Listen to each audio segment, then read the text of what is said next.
Controversial rocker Marilyn Manson grew up as Brian Warner in the early 70s in small-town Ohio, where he attended Heritage Christian School. It was a non-denominational private school. Excellent education. But as he got older, he chafed against what he considered its oppressive environment. He really liked it until the later years where they started trying to mold the children's minds to a certain form of religion. Just scared the bejesus out of him. He was afraid he'd come home and find everybody dead, burnt, and gone to hell. His first instinct was to rebel. I was an early dealer in the vices. I sold candy because at Christian school candy was contraband. I started my own comic book. It had some off-color comments in it that I got in trouble for.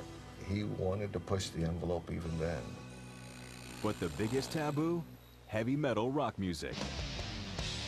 The school saw it as a gateway to sex, drugs, and the occult, and urged students to stay away. So in Heritage Christian School, I was introduced to heavy metal by being told not to listen to it. They would play records backwards, and they would say, whatever you do, don't listen to this. But Brian was hooked. He loved Kiss. He loved playing the drums back then. In fact, he had a Kiss drum set. One year we dressed up for Halloween. Brian did all our makeup. I was Paul Stanley. Hugh was Gene Simmons, and Brian was Peter Criss. But none of the taboos discussed in school could prepare 12-year-old Brian for the discovery he and his cousin Chad made one day in their grandfather's basement. He had a very dark collection of pornography. I accidentally knocked over this stack of black and white photos, and that's when I became familiar with animal husbandry and the shapes and the goings-abouts of what animals do. I didn't realize at his age what it did to his psyche. It redefined our heterosexuality, that's for sure. That end of sexuality stimulated his brain and his mind to put him down that path that we all want to go and that we don't go. As he matured, Brian found himself gravitating to another dark art, the world of horror fiction. I wanted to be a writer. I was very fond of Stephen King and Clive Barker, just drawn to that. When he started getting involved in the writing class, I really kind of started seeing some real talent start coming with the stories that he wrote.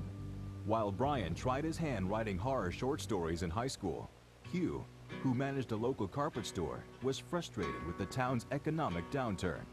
He wanted to leave Ohio for a better life.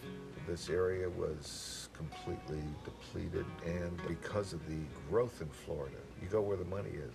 He postponed the move so Brian could finish school. Then the family left the Rust Belt for the booming Sun Belt.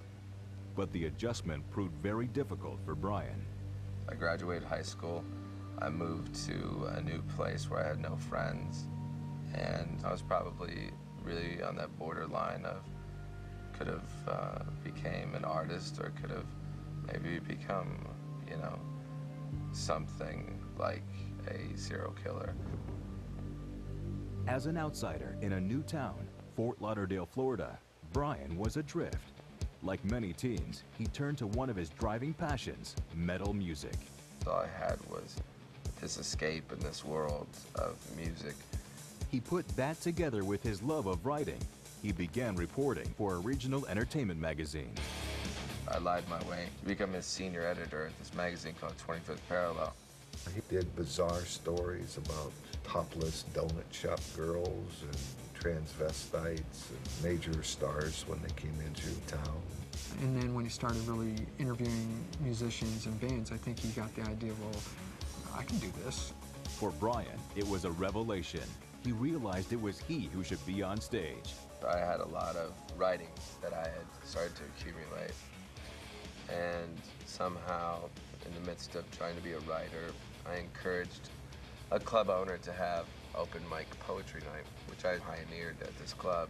He would go there and read his poetry, and you know, he started a cult in that respect. People responded in a way that was different than they responded to the other people. I don't know if it was what I was saying or in the delivery, but that turned very quickly into starting a band. But before he ever wrote a single song, he developed his persona. My reason for choosing Marilyn Manson as a name to represent the way culture combines and ultimately creates folk heroes out of people who are either not famous for talent or famous for crimes. So you've got this dichotomy of the good of Marilyn Monroe, very famous starlet, and then Charles Manson is one of the most evil guys in modern history, yet the media kind of puts them both on the same level. It was really an indictment against a society that's doped up and dumbed down by the culture of television. Something beautiful and something ugly is what Marilyn Manson's all about, and it really describes his personality. The first time I said it, it was like saying abracadabra. It came out of my mouth in a way that it sounded like a magic word. Brian Warner was no more. When you say you're going into music, most people get pretty nervous. But his parents are one of the few that completely embraced the idea of it and supported him. It's funny, my wife would say, his name's Manson. Call him Manson. You call him anything but Manson in public, she'd rip your face off.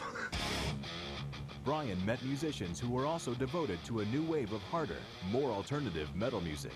In 1989, they joined forces and soon after debuted on the local club scene. I booked the first show for Marilyn Manson as my own manager without ever even having a song written. So at first, I think it was almost a social experiment. The show was really unique in that the curtain was plastic taped together, and then the reveal was Manson. It was a full spectacle. The band called itself Marilyn Manson and the Spooky Kids. Marilyn Manson was based on theatrics and art from the beginning. I remember that he had the mannequin heads out there.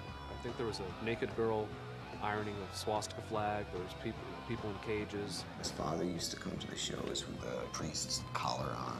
They had a show before they had songs. It was just like this art explosion on stage of just chaos and expression.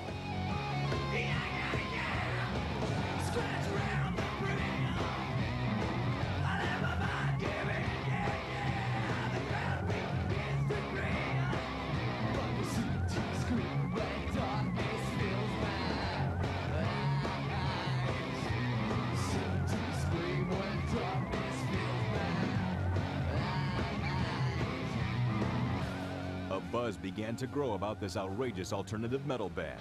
They became the darlings of the local club scene.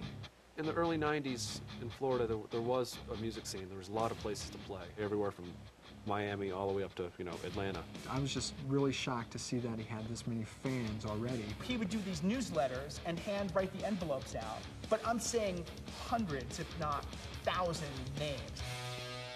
In just 5 years, he transformed himself from a stranger in a new town to the hottest act on the Florida club scene. Hot enough for one of alternative rock's reigning stars to take Manson to the national stage.